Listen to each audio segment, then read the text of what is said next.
मोदी जिंदाबाद जिंदाबाद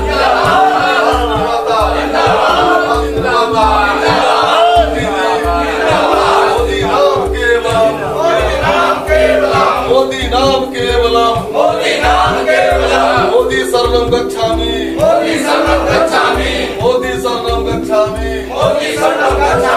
मोदी जी हजारों साल जिए मोदी जी हजारों साल जिए मोदी जी हजारों साल मोदी जी कैसे हो मोदी जी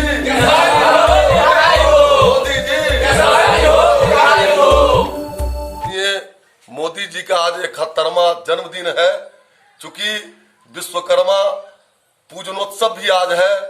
विश्वकर्मा जी ने विश्व के शिल्प का निर्माण किया था और तात्कालिक स्वर्ग के भवनों का निर्माण किया था।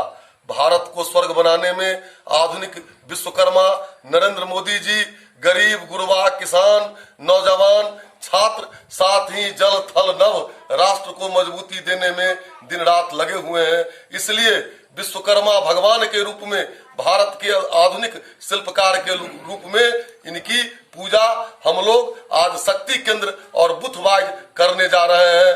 ये हजारों साल जिए और भारत को मजबूत करें।